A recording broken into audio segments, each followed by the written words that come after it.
Bonjour à tous, bienvenue dans ce nouveau focus.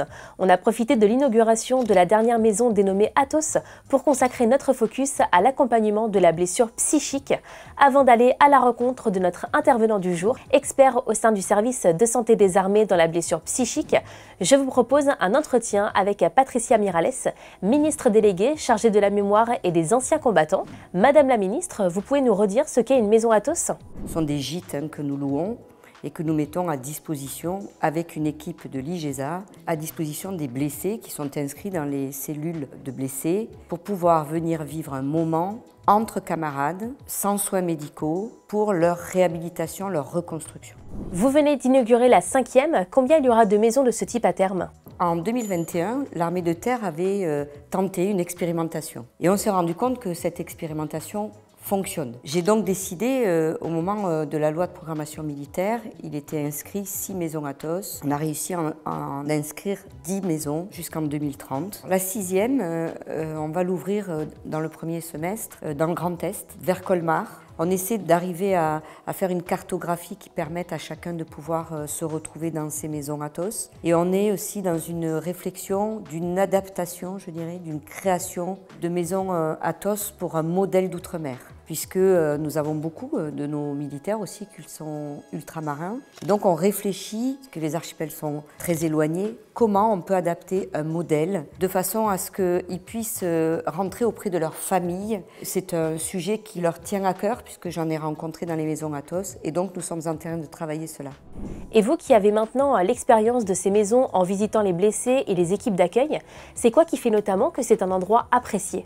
Quand on arrive dans une maison Athos, le premier pas pour le blessé qui arrive, et qui est un peu anxieux de comment ça va se dérouler, vous rentrez dans la cuisine. Parce que la cuisine, pour eux, ça leur rappelle la popote. La popote, c'est l'esprit, la joie avec les frères d'armes. Ce moment où ils cuisinent ensemble, le moment où ils vont déjeuner ensemble, déjà, pour eux, c'est se retrouver en frères d'armes. Et donc, ça les sécurise. Et ce sont des lieux certainement agréables ? Ce sont des maisons que l'on recherche, évidemment, dans des endroits calmes, arborés. Et l'idée, c'est de ne pas être trop loin de chez eux. Alors, pas très loin de chez eux. Les mobilités sont compliquées pour eux. Mais aussi, parfois, ils changent de maison Athos parce que chacune a un esprit différent, par son environnement ou par les activités qui sont les activités souhaitées par les blessés. Et en termes d'activités, qu'est-ce qui est proposé par exemple pour cette nouvelle maison Athos d'Occitanie ? Alors, il y a des activités de jardinage parce qu'il y en a qui veulent aussi dans leur réhabilitation, dans leur avenir, devenir jardinier.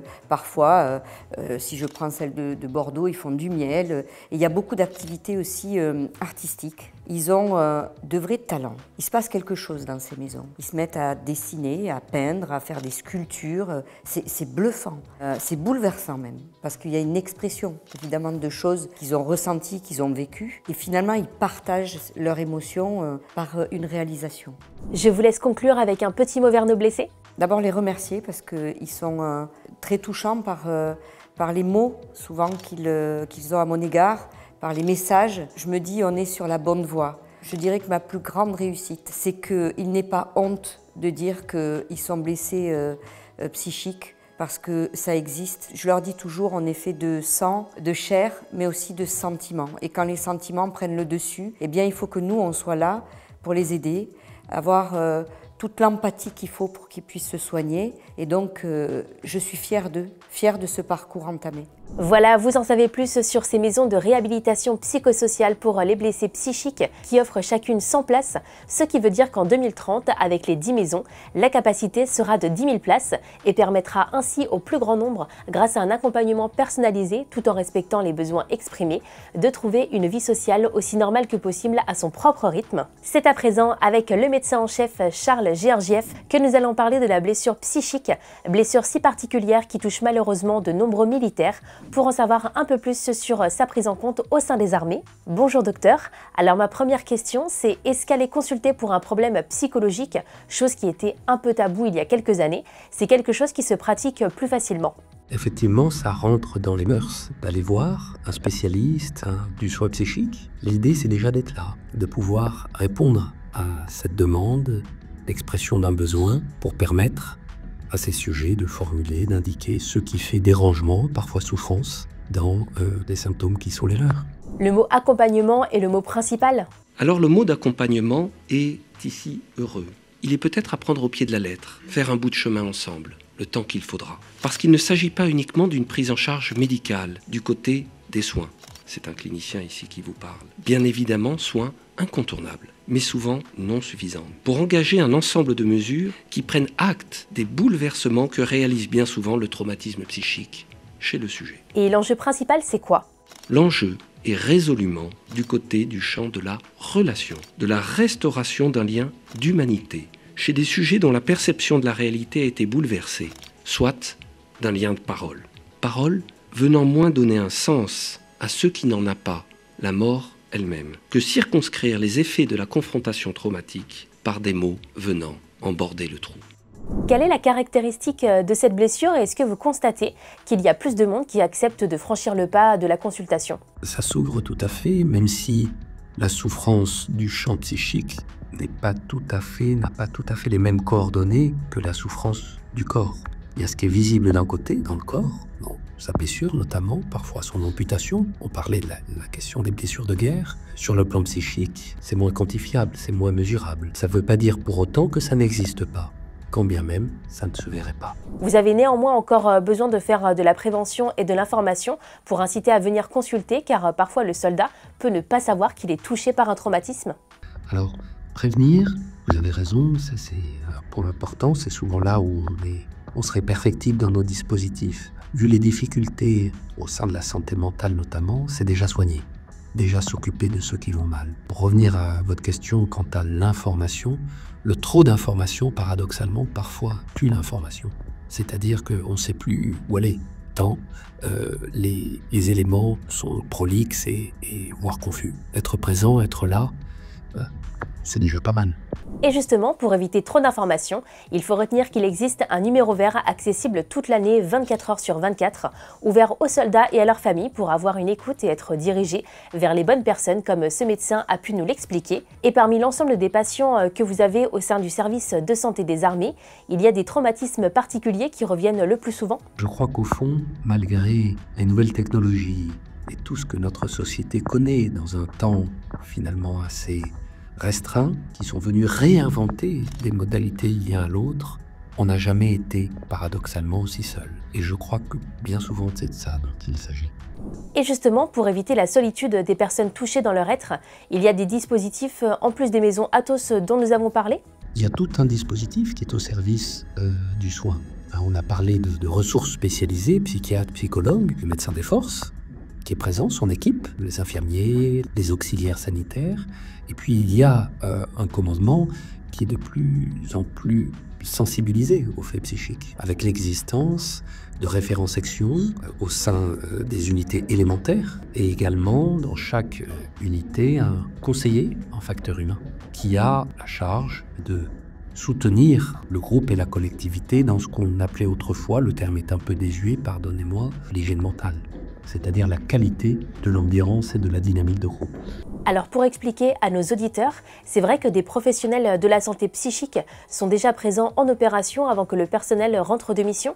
C'est d'être là, présent, auprès de nos forces, effectivement, avant même la mission en tant que telle, pendant celle-ci et après. C'est conforme à la médecine de l'avant, à cette doctrine de médecine de l'avant qui embarque bien évidemment la psychiatrie et la psychologie, appliquées aux armées. C'est d'être aux côtés de nos forces armées, en particulier dans ces moments de particulière tension. Et donc sur le terrain se côtoient deux types de médecine, la chirurgie et la psychiatrie. Est-ce que c'est important qu'elles travaillent ensemble? On ne va pas faire de ségrégation et de priorisation. Une médico-chirurgicalisation de l'avant, effectivement, engageant de nombreux domaines et compétences afin de sauvegarder la vie d'abord, permettre la survie optimale de nos blessés. Là, c'est la réanimation, la chirurgie de l'avant et médecine plus polyvalente. Le psychique accompagne, mais encore une fois, vient après l'urgence vitale ou d'urgence somatique. Et de manière générale, lorsque quelqu'un fait la démarche d'une consultation, quel est le processus mis en place? La fonction, de mon point de vue, centrale, que ce soit dans nos antennes médicales ou dans nos services cliniques, de psychiatrie ou autres, c'est l'accueil. Et ça, l'accueil se fait dès le secrétariat. C'est jamais anodin. même ces aspects administratifs sont une façon de témoigner d'une reconnaissance ou pas de nos patients. Jusqu'à bien évidemment l'arrivée dans le service, la prise en compte par les équipes, la rencontre avec spécialistes, psychologues, psychiatres, et un suivi qui se fait au gré du temps, des jours, parfois des semaines qui sont nécessaires afin que le sujet puisse se restaurer et se relancer dans l'existence. Et avec le retour d'un conflit de haute intensité comme par exemple en Ukraine, où l'on sait qu'il y aura plus de blessés de tout type et que les effectifs étant contraints, on doit pouvoir renvoyer dans la mesure du possible sur le front du personnel blessé. Est-ce qu'il y a des techniques pour les guérir plus vite dans le domaine psychique? Pas de gadget ici. L'enjeu, c'est déjà d'aller mieux, de passer le cap d'une souffrance qui pourra être à certains endroits incapacitante. Le retour au front est une option, souhaitable bien évidemment d'un point de vue de la préservation de la capacité opérationnelle, mais pas toujours possible. Il s'agira de composer avec cette réalité-là. Et pour conclure, avec votre expérience, vous pouvez dire que les résultats sont au rendez-vous? Que ça marche. En tout cas, le patient vient nous voir, assurément. Notre action prioritaire, c'est de soulager le sujet, quelles que soient les modalités et les visages de sa souffrance. Participer à cette pacification est déjà un point qui permet de dégonfler, apaiser le débordement émotionnel qui bien souvent accompagne les troubles. Voilà, c'est fini pour aujourd'hui. Vous aurez compris que la prise en charge des blessés psychiques nécessite que les premiers signes soient décelés au plus tôt par l'environnement proche de celui qui est touché, qu'un lien de parole soit établi, que l'accompagnement se fasse dans la durée aussi longtemps que nécessaire. C'est alors que la politique de réhabilitation porte ses fruits avec un retour à l'autonomie. Le parcours est donc évolutif avec une logique de soins individualisés, mais qui pourrait être remis en cause avec une politique de masse si une guerre de haute intensité venait immanquablement provoquer des blessures en grand nombre. Le service de santé des armées travaille d'ailleurs sur cette problématique. Dans tous les cas, sur Skyrock PLM, on est convaincu que nos blessés ont besoin du soutien des associations qui leur viennent en aide, en complément des aides de l'institution et de l'État, et ils ont besoin de la nation tout entière. Alors soutenez nos blessés, ils y ont le droit, eux qui ont fait leur devoir.